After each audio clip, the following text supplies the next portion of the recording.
wahdina fiman hadayt maa ngi sukkandiku ci dooley borom bi maa ngi tëbb ci sañ-sañu borom bi subhanahu wa taala bismillahi yàlla mi nga xam ne bu sampee kenn du sembe bismillah yàlla mi nga xam ne bu sembee kenn du samp rahmaani moom mi zaahir rahim moom mi baatin rahmaani moom mi biir rahim moom mi biti rahmaani moom mi njëlbeen rahim moom mi mujj rahmaani moom mi kaw rahim moom mi suuf rahmaani yàllay jéeri rahim yàllay géej suuratul Ixlaas qul huwallaahu ahad allaahu samad lam yalid wa lam yuulad wa lam yakun lahu kufuwan ahad lii la Seydina Muhammad dajale woon sahaaba yi di leen ko xamal fukki at ba benn julli amul koor amul asaka amul aj makka amul fukki at ba fukki at ak benn julli amul koor amul asaka amul aj makka amul yoroo ji mi ngi beroon sahaaba yi fi ñu tuddee daal abul arqam ci ginnaaw montagne bi ñu tuddee safa fa la dajaloon sahaaba yi ba fukki at ba benneel ko yàlla soog a rañaan ak moom yóbbu ko asamaan jox ko julli ñu tàmbalee julli tuuti mu yóbbu ko madina fa la ko wàccee madina fa la ko asaka wàccee madina fa la ko araamalee sangara madina fa la aj makka wàccee ci doomi aadama doon farata kon lan la leen doon jàngal al aqida lan la leen doon jàngal al tawhid lan la leen doon jàngal théologie xam-xam boo ko ne boo ko amee da nga am looy jombul am looy jombul kan la leen doon jàngal ko mooy Muhammad Abdullahi comme Muhammad ibnu Abdullahi déedéet ñaar la Muhammad bun Abdullahi mooy kii ñëwoon Madina Muhammad Abdullahi mooy bi nekk suñu biir xol du ñu benn Muhammad bun Abdullahi ko nit kese mooy ki doon lekk mooy ki doon naan mooy ki doon nelaw mooy ki amoon ay soxna amoon ay doom mooy ki doon xiif mooy ki doon rek mooy ki doon mar mooy ki doon nangal mooy ki doon xare ji kooku mooy Muhammad bin Abdullah kooku zaahir la waaye lu mu leen doon jàngal mooy Muhammad Abdullah xam ne kenn du dugg ci mulku malakuuti bu dul nga maas ak suuf si sa biir ak sa biti di benn kenn du ci nekk bu dul yow boo bëggee yàlla la boo naqarloo yàlla boo ree yàlla tax boo juwee yàlla tax boo joxee yàlla nga ci jublu boo xañee yàlla nga ci jublu moom moo dara xamoo kenn bëggoo dara bu dul yàlla subhanahu wa taala diw dee na ak diw judd na moo yem ci yow ngay ceetale ak mu yàlla ba nga xam ne dem moo tolloo ci yow ñu koy wax ak ngay ngénte moo yem ci yow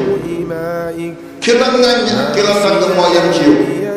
la gaañatee balaa mu lay bar yaa koy baax kon sahaaba yi lii la Seydina Muhammad moo tax Muhammad bun Abdullahi mooy ki ñëw Madina Muhammad Abdullahi moo seey suñu xol kenn ku nekk noo sellee noonu lay feeñee ci am na ku ci am benn rek am na ku ci am ñaar rek ñi dem bi am ay fukk ay ñaar moo ñu sell yi ñu topp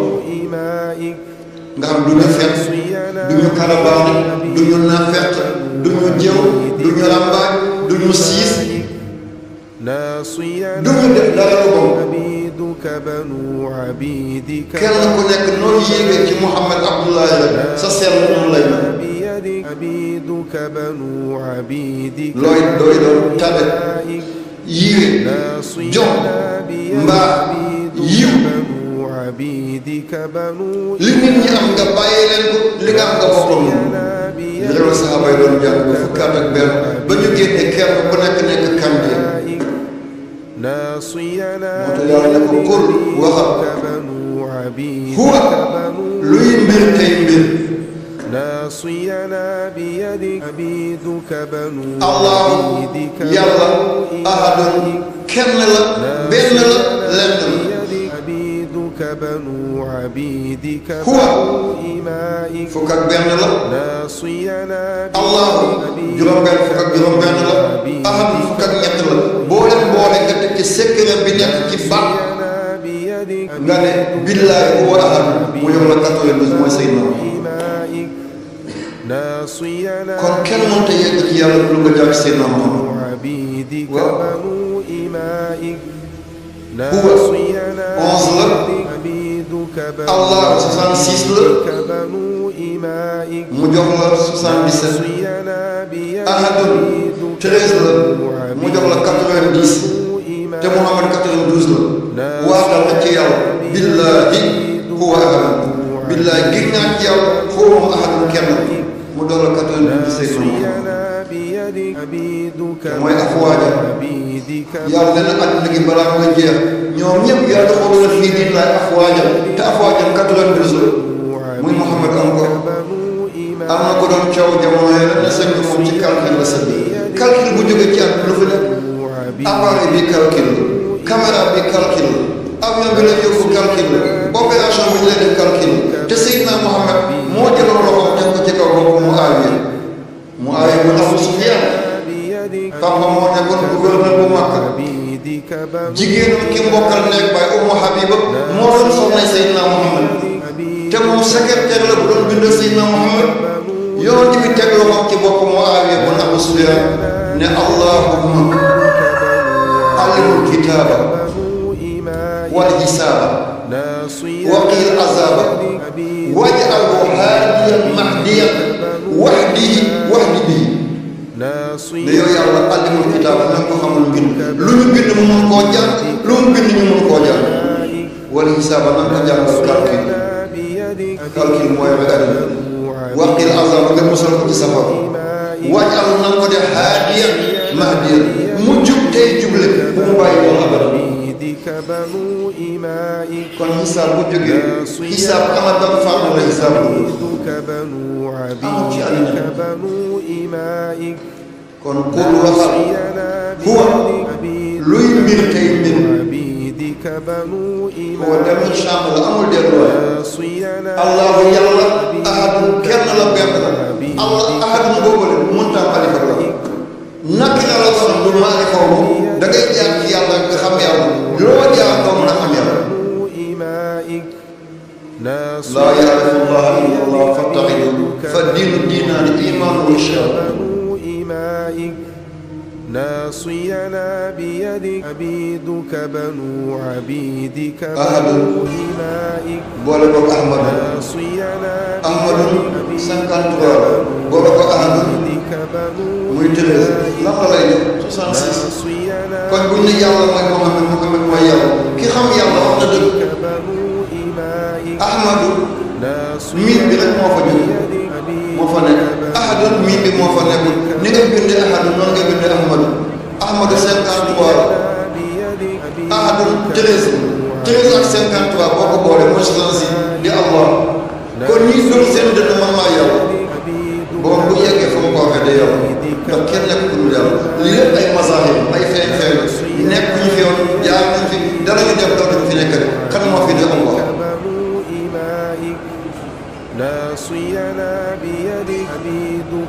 lan mooy mbir mi lan la yàlla bu ko wax ba mu ubbee nii kàddu mooy Allah as-Samad sama yàlla moom ngàppi sama yàlla moom ngàppi sama yàlla moom ngàppi sama yàlla moom ngàppi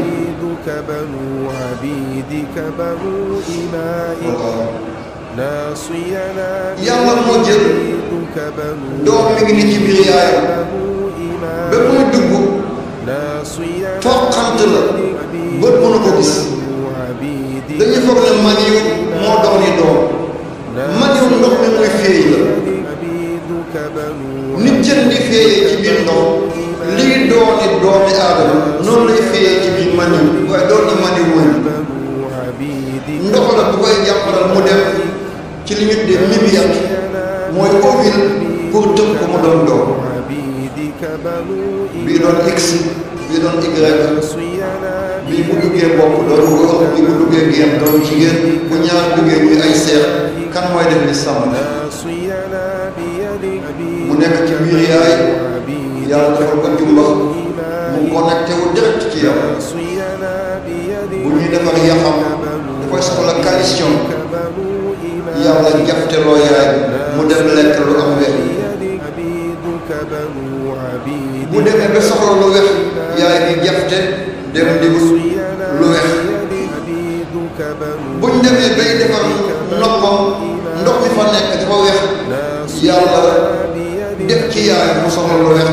dem di jënd ay gàncax di yëy ngir ndox moom ñu defar noppam ndoxi gémmiñ dafa neex yàlla ngi defar làmmiñ jafteloo yaay bi mu dem di wut lem di ko lekk ngir ndox mi muy bind làmmiñ ndox mu neex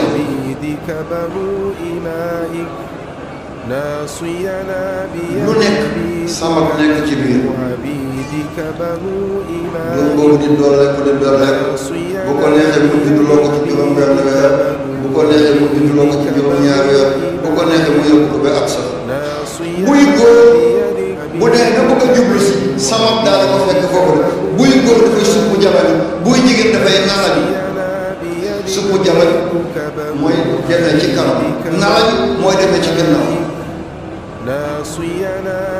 ana kan moo def lii bu ñu borom subhanahu wa taala kan moo ne góor nga suppu jabal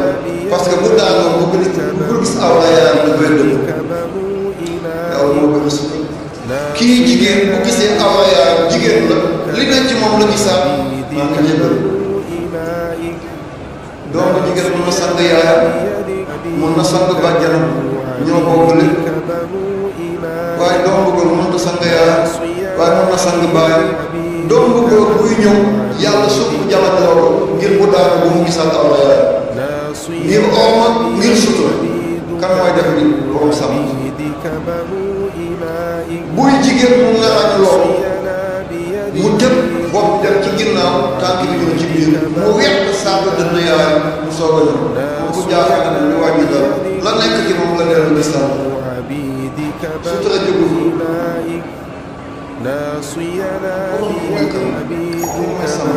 moo tax nangul baat bi ñëw di ñëwaat ci alquran de nga gis baat bu nekk ñëw di ñëwaat ci alquran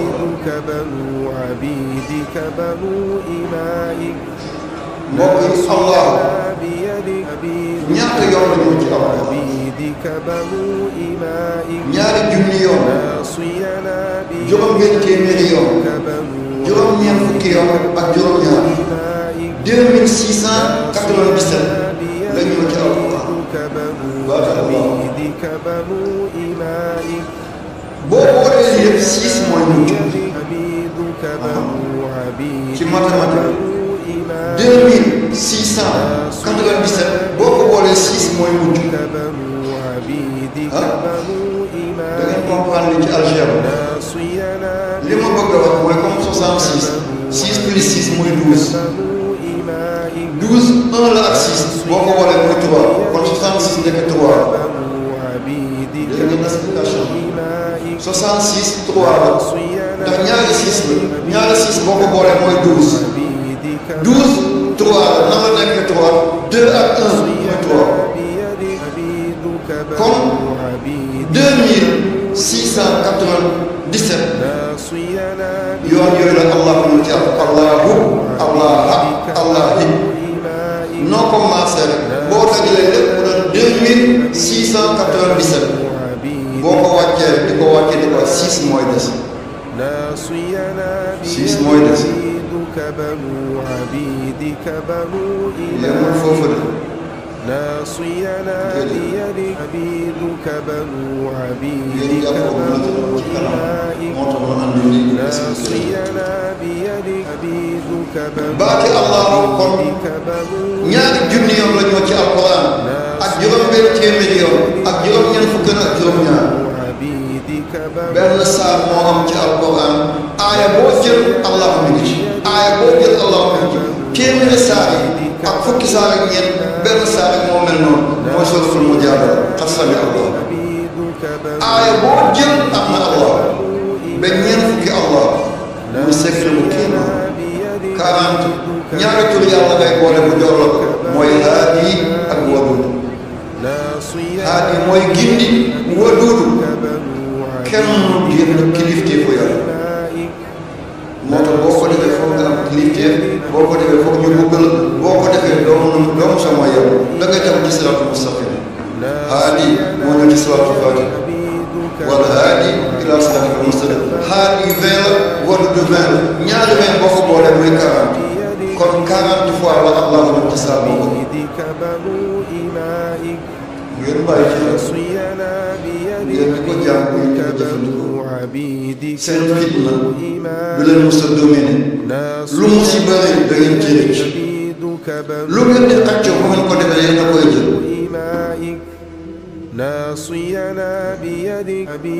looy xàccoo ci sa àddina poste ministériel président nga bëgg a doon sëriñ nga bëgg a doon loo bëgg a doon ci àddina boo ko ci tegee yàlla jox surtout mu jaara saa boobu dong la yàlla may ni ci alquran aaya boo jël mu jeex Allah aaya boo jël Allah tamit yenn temps ñeent yenn temps ñett yenn temps ñaar yenn temps benn waaye amul benn aaya boo xam ne Allah ne yàlla fa yàlla koo ngeen bokk seen ñaan yàlla boo ko bindee baax na naan ko sax boo ko di jàng def incha allah loo jublu di ko xëccoo loo bëgg yàlla fekk la ci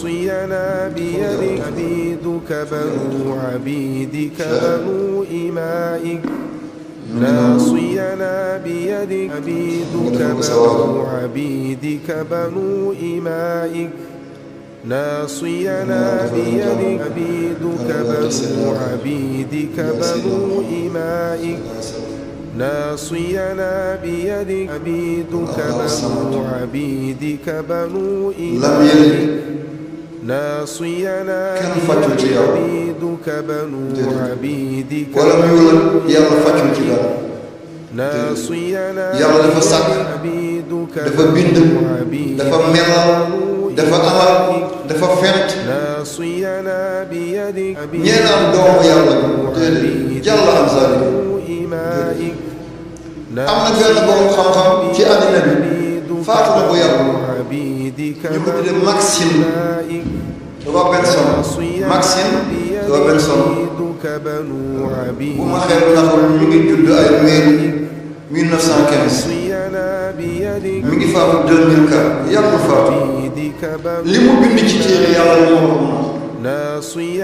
man rafet naa njort dee na ci lislaam dafa bind téere tuddee ko la vie du prophète Muhammad mu ne ëllëg àddina du mën a am solution bu dul ñu jaar ci seen nopp mu bind beneen téere tuddee ko l'islam ak communisme wala l'islam ak marxisme beneen téere mu bind ko tuddee ko capitalisme ak l'islam am beneen téere bu mu bind ne Israël fabrication bu colonisation dafa doon xeex colonialiste yi te tubaab la mi ngi juddoo France ñu ko de Maxime Robinson nee na moom dafa gëstu sama benn lii moo ko mujj attiré ko mu dem jàng arab ba mujj mu tuddee boppam arabisant adduna bi yëpp waaye nee na baatu sama moom daf ko xool fan la war a classé baat bi ci biir dundu doomu mu ne ko waaw mu ne seetal sama bi moo dugg ci xel nga xam ne boo jëlee ci ga dégg boole ko cere boole ko suukar mu jox la kekk mu jox la muda mu ne ndeke sama mooy def li ci xel mu ne sama moo jël cerveau doomi aadama mu def ci ay carré def ci ay rectangle def ci ay trapèze def ci ay triangle fii rëdd bi mooy tax nga gis rëdd bi mooy tax nga dégg rëdd bi mooy tax nga wax rëdd bi moo tax ngay xalaat dégg ko rëdd bi moo tax daaw jeeg nga mun koo xam rëdd bi moo tax nga mën a natt ëllëg nee na nit ñi buñ xamoon la moo nekk ci sama mun a psychologue yi doo def liggéey nit médecin yi dootuñ joxe di comprimé da ngay ne jàkk mel ni yooga di xool nit ki jël sama teg ko sa dënn puus ko ci saa si mu am jàmm te ni ki ko wax di julli allahu akbar allahu akbar la ilaha illallah bu ngeen jógee na ngeen ko vérifié Maxime Robinson lañ koy bu mu fàttewul 1915 mi ngi faatu 2004 dama ko doon gis loolu di discuter moom loolu àddina bi ñi ko fi xam néew li mu bind ci téere yàlla moo xam loolu boo déggee ñu vérifié ko dell keroog daf ma reeroo mu ne dafa am loo di wax nangoo ci jaar mu ne ma dem vérifié ko ndax xam naa bés dana jot nga laaj ma sant ci yàlla mooy nag sama njaboot dem nañu tey vérifié danaa fexe xam lépp fu góor gi cat ma yeggal bu jógee man ma yeggal yal na yàlla fay yàlla guddal seen fan yàlla wéral seen cër lam yalid walam yulad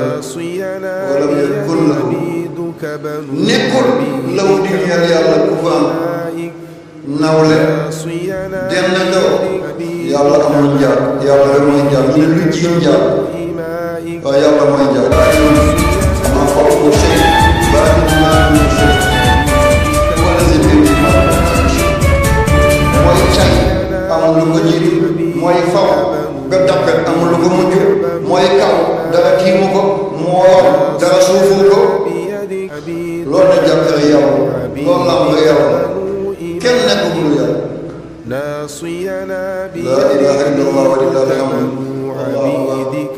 hawla wala quwwata illa billahi ngeen bàyyi ci xel sama lan moo koy firi nit dafay jaaxal nit ñi kii saa su ñëwee ci sama mu ciy wax am kay samada samida samuda c'est un taw lan la ndox mi wàcc mu tudd taw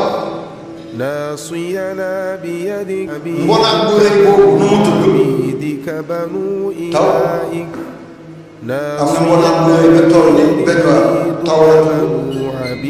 mbonaat ak taw ak njuumaan ñoo bokk askan dañu dul benn géej taw seetal doon kii doon na baayam kii doon na baayam kii dooñ na baayam yëpp benn bi doon na baayam dee na nga ñoo toog ci siisam tegalante sa tànk doon na ko doon sa baay li mu bëgg nga bëgg la mu bañoon nga bañ doon sa baay moo baax waaye sa gël fa la sa gir ñu bay daje dana ci yàlla mooy doom bu noppalul baay doon baay ak doon baay ak doon na baay du benn. Dans un monde où la recherche de la prospérité matérielle nous éloigne parfois du vrai chemin, Zikr, une pratique spirituelle puissante nommée d'après Allah Al-Kaniyou, aide à attirer la richesse. Bienvenue à tous dans cette vidéo dédiée. Le Zikr nous offre un moyen de cultiver l'abondance tout en restant connecté à notre essence spirituelle Al-Kaniyou, riche en lui-même, et la source de la richesse absolue et de l'infini. Il incarne la richesse en invoquant ce nom divin, nous nous alignons sur la source même de toute richesse et provision. Nous reconnaissons que notre véritable richesse réside dans notre relation avec Allah et que la prospérité matérielle découle naturellement du flux de cette connexion. Dans cette vidéo, nous explorons les profondeurs de Zikr Al-Kaniyou et comment cette pratique ouvre non seulement la porte à la richesse matérielle, mais enrichit également notre vie spirituelle et améliore notre découverte de ce qui peut vous rapprocher de votre objectif ultime. Proximité avec Dieu. Préparez-vous à être immergé dans le mystère de l'abondance divine et ouvrez votre cœur à la vraie richesse qui est en vous. Que ce soit le cas, en explorant Zikr Al-Kaniyou, vous serez inspiré à embrasser la richesse sous toutes ses formes et à vivre une vie remplie de gratitude, de générosité et de prospérité. Cette zikr doit être accomplie en faisant une zikr avec le doigt de la deuxième partie du vendredi lorsque l'imam se rend à la mosquée pour accomplir la prière de Juma du vendredi à Kaniyou vous garantit que vous découvrirez dans peu avant de plonger dans le passionnant contenu de cette vidéo. Nous vous enverrons une invitation spéciale, veuillez vous abonner à la chaîne et cliquer sur le bouton ci-dessous. J'aime cette vidéo, donc si vous prenez quelques secondes pour vous abonner et cliquer sur j'adore, c'est rapide et gratuit. Nous pourrons vous fournir du contenu de haute qualité et vous montrer comment pratiquer avant même de taper.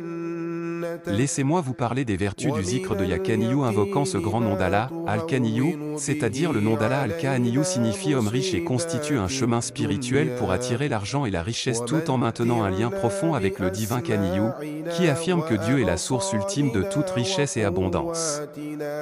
La vertu du zikr d'Al-Kaniyu réside dans sa capacité à se rappeler que notre prospérité vient de la grâce de Dieu en nous tournant vers Allah avec dévotion et confiance.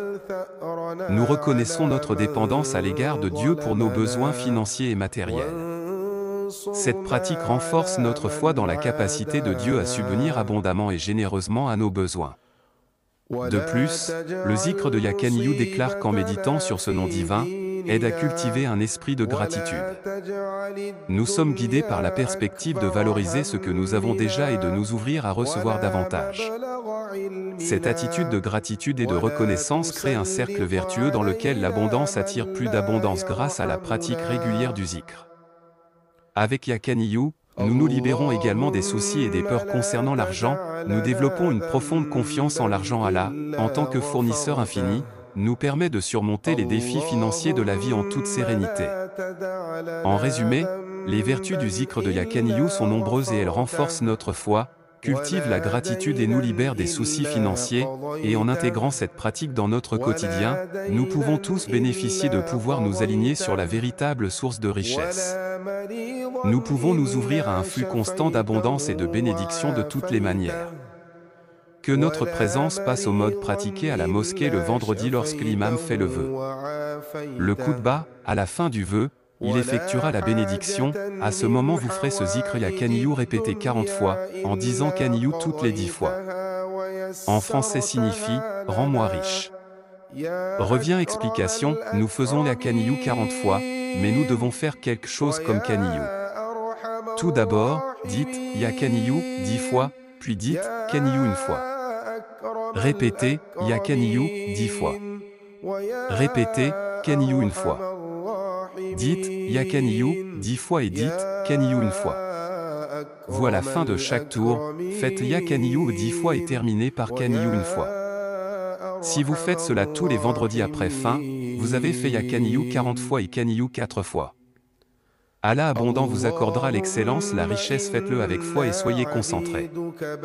En conclusion, la zikr du nom d'Allah nous fournit une voie divine pour attirer la richesse et l'abondance dans nos vies en invoquant ce nom divin avec dévotion et intention, ainsi que toute richesse et abondance. Connectez-vous à la source et réaffirmez nos vies. Faites confiance à Allah en tant que pourvoyeur infini.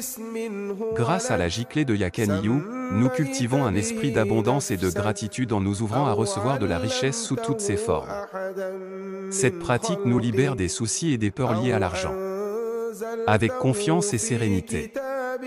nous vous encourageons à intégrer le zikr de Yakaniyu dans votre pratique spirituelle quotidienne et à l'utiliser comme un outil puissant pour attirer la richesse et l'abondance dans votre vie.